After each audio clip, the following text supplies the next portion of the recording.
They were the wives of powerful men, the elite of Hitler's Third Reich. To the outside world, they lived lives of luxury and devotion, smiling beside their husbands in press photographs, sipping champagne at lavish parties, and enjoying the spoils of war. But behind the elegant dresses and carefully painted faces, many of these women were not merely bystanders. They were true Nazi believers. Some encouraged their husbands' crimes, others committed atrocities themselves, and together they formed a dark sisterhood, the women who helped sustain one of the most brutal regimes in human history. This is the story of the worst Nazi wives of World War II, women whose names became synonymous with cruelty, fanaticism, and blind loyalty to Adolf Hitler.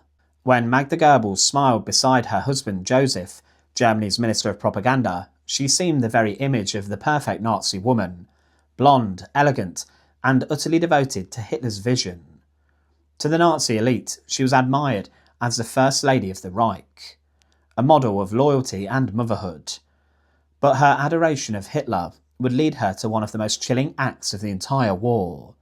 Born in 1901, she was raised in privilege and married young to a wealthy industrialist before divorcing him and falling under Hitler's spell. When she married Joseph Goebbels in 1931, Hitler himself stood as a witness at their wedding. She called him Mein Führer with almost religious devotion, more a messiah than a politician. As the war turned against Germany, Magda's fanaticism deepened. In the final days of the Third Reich, she and her husband joined Hitler in the Führer bunker beneath the Reich Chancellery in Berlin. There, as the Soviet shells fell on the ruins above, she made an unthinkable decision. Magda decided that her 6 children, Helga, Hildegard, Helmut, Haldine, Hedwig and Haida, could not live in a world without National Socialism. On the night of May 1st, 1945, she dressed them in their best clothes, gave them sedatives, and watched an SS doctor crush cyanide capsules into their mouths. Their small bodies were found later arranged neatly in bunk beds, as if sleeping. Magda's justification was chillingly simple. Our children are too good for the world that will come after us. Soon after she and Joseph Goebbels took their own lives, Magda had transformed from Hitler's glamorous hostess into a murderer of her own children, the ultimate expression of her delusion and devotion to the Nazi cause. Few names in the history of the Holocaust inspire such revulsion as Ilse Koch, wife of Karl Otto Koch, the commandant of Buchenwald and later Majdanek concentration camps. She was notorious even amongst SS officers, known for her sadism, her cruelty, and her lust for power. Survivors described her as a woman who took perverse pleasure in suffering. Ilse Koch earned her infamous nickname, the Witch of Buchenwald, not only for her brutality, but for her macabre hobbies. Witnesses at post-war trials claimed that she had prisoners tortured and then murdered to collect their tattooed skin, sometimes allegedly using it to make lampshades or gloves. While historians later questioned whether the lampshade stories were literal, there is no doubt that Ilse Koch was guilty of grotesque cruelty. She rode throughout Buchenwald on horseback, carrying a whip, picking out prisoners she wanted punishing. She ordered beatings for trivial offences, and prisoners were sometimes killed simply to satisfy her whim. At her trial after the war, she showed no remorse. When the evidence of human skin artefacts was presented, she smirked and insisted it was all lies of the Jews. In 1947, an American military tribunal sentenced her to life in prison.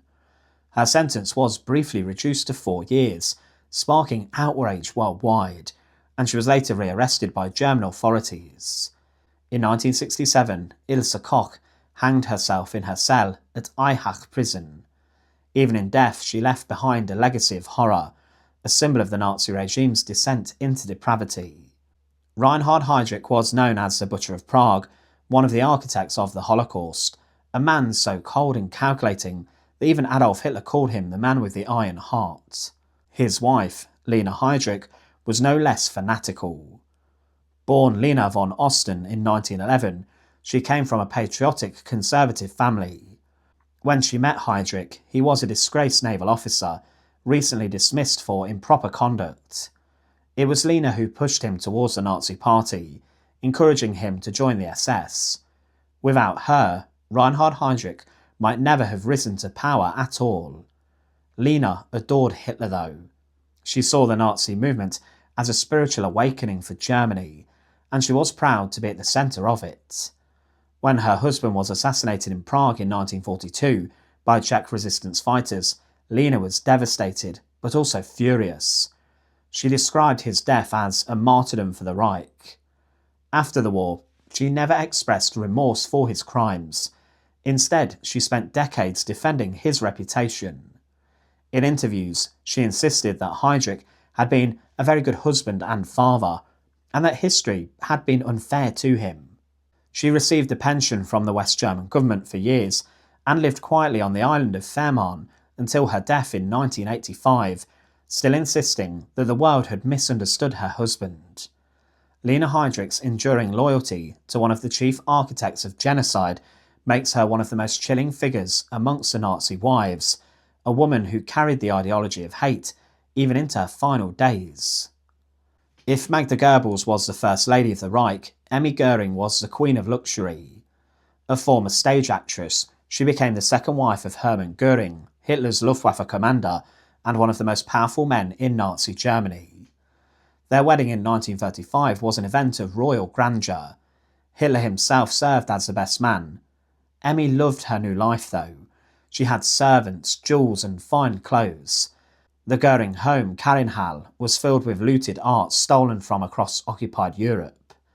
While Göring's Air Force rained bombs on cities, Emmy played hostess to visiting dignitaries, basking in the opulence of Nazi high society.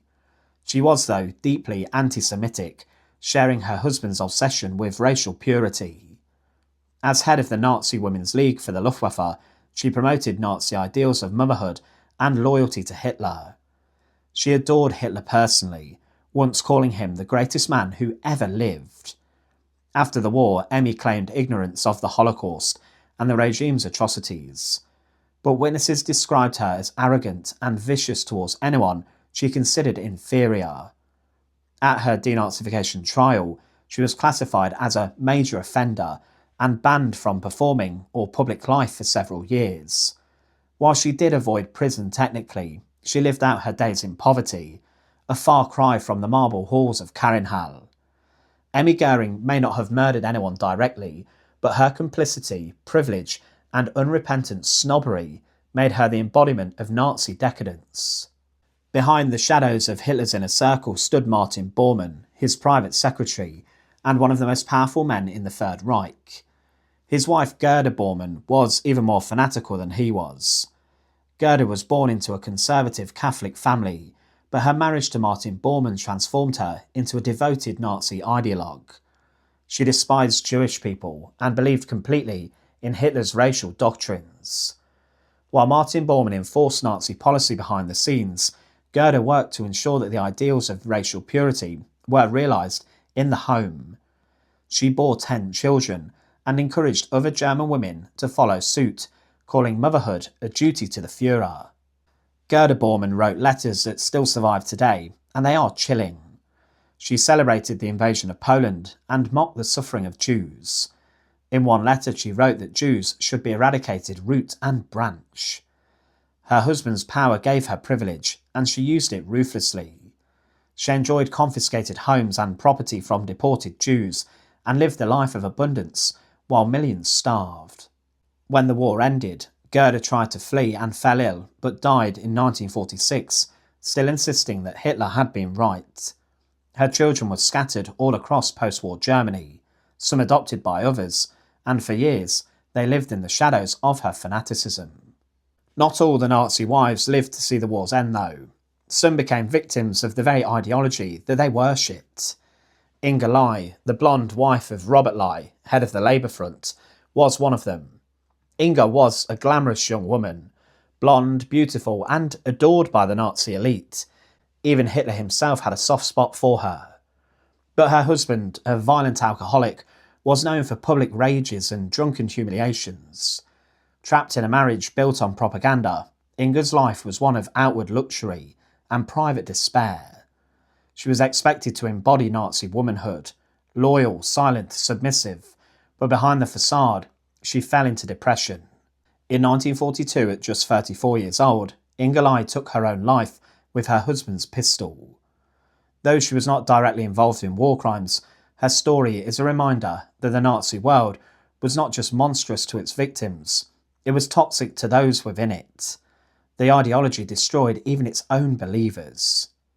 Behind the monstrous figure of Heinrich Himmler, the head of the SS and the architect of the Holocaust, stood a woman every bit as devout in her belief in racial purity and Nazi ideology, Margarete Himmler.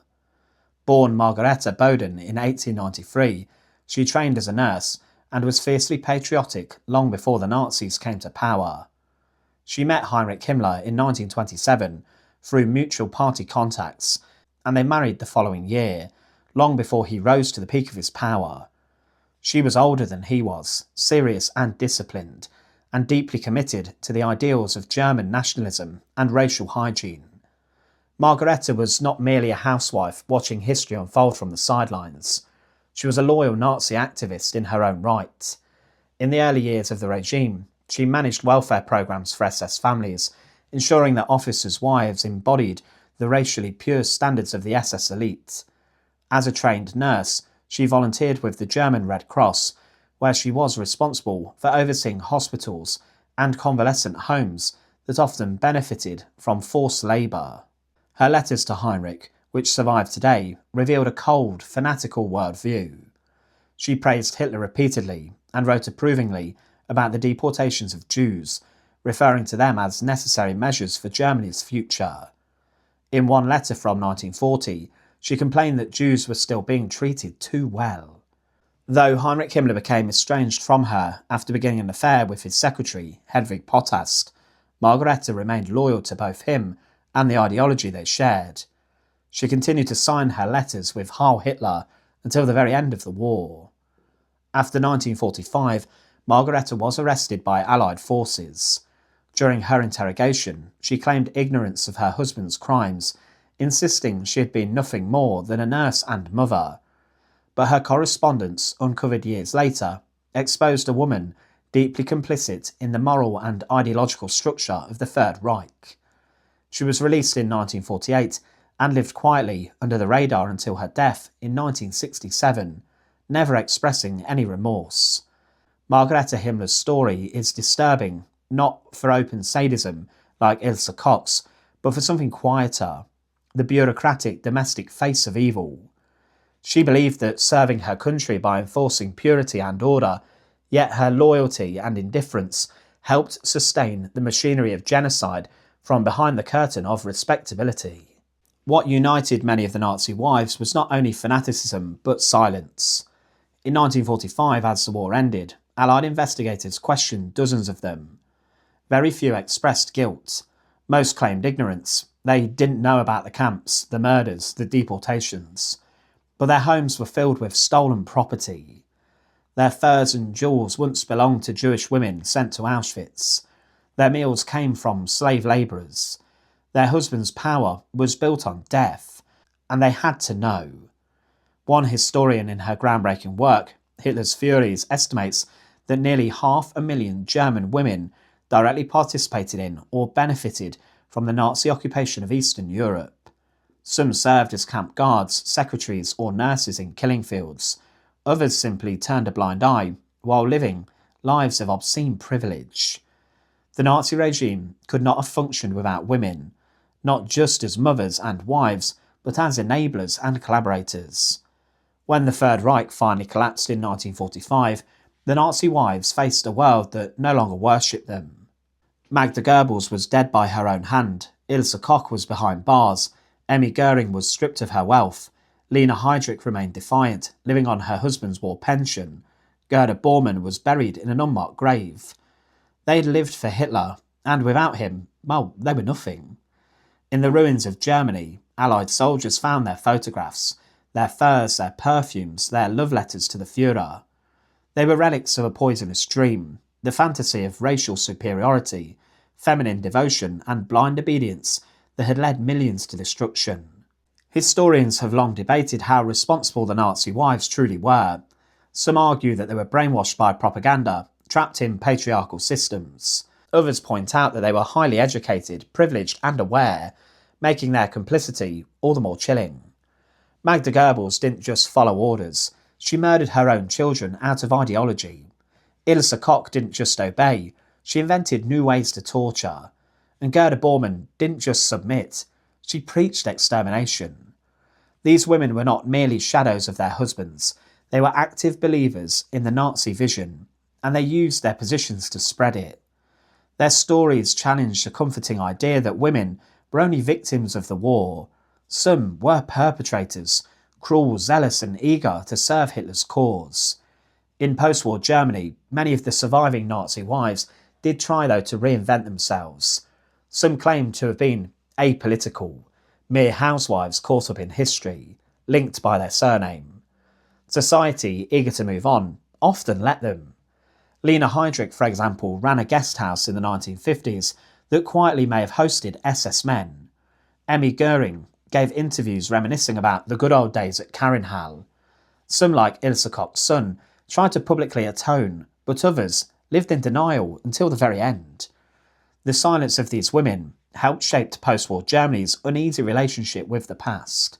It took decades before historians seriously examined the role of women in Nazi crimes. When they did, a grim truth emerged. Nazi ideology relied not just on men in uniforms, but on women who upheld it at home, in schools and in the camps. Perhaps the most disturbing thing about these women is how ordinary they appeared. They smiled in photographs, they threw parties, they adored their children and doted on their dogs. But behind that domestic facade lay cruelty beyond comprehension. One historian who writes about Nazi bureaucrats coined the phrase the banality of evil, the idea that terrible crimes can be committed by seemingly ordinary people. The Nazi wives were living proof of this. They turned hate into habit, they wrapped horror in perfume and pearls, and when the world burned, they called it love for their country. When we look back at the worst Nazi wives of World War II, it is tempting to dismiss them as monsters, to separate them from ourselves. But their evil did not come from fangs or madness, it came from faith. Faith in a cause, in a leader, in an idea of superiority that justified everything. Magda Goebbels murdered her children for that faith. Ilse Koch tortured for it. Gerda Bormann preached it. Lina Heydrich defended it to her dying day. And perhaps the most frightening part is how human they were, how easily love, pride and loyalty can be twisted into weapons. The story of the Nazi wives reminds us that evil is not always masculine, nor confined to battlefields. Sometimes it wears silk and lipstick, smiles for the camera, and believes it's doing good. In recent years, historians and filmmakers have begun to re-examine these women, not out of morbid curiosity, but as a warning. Their lives show how ordinary people, especially those close to power, can become instruments of tyranny. Magda Goebbels once said she wanted her children to die as Germans, not live as traitors. Those words, chillingly in their conviction, reveal the true face of fanaticism, a love so blind it destroys everything it touches. The worst Nazi wives were not victims, they were believers, and through their faith, cruelty and silence, they helped build and sustain a regime that murdered millions. Their stories deserve to be remembered, not to glorify, but to warn. Because history does not only repeat itself through dictators and soldiers, it repeats through the people who stand beside them and smile for the cameras and whisper, quite simply, I believe. Thank you so much for watching.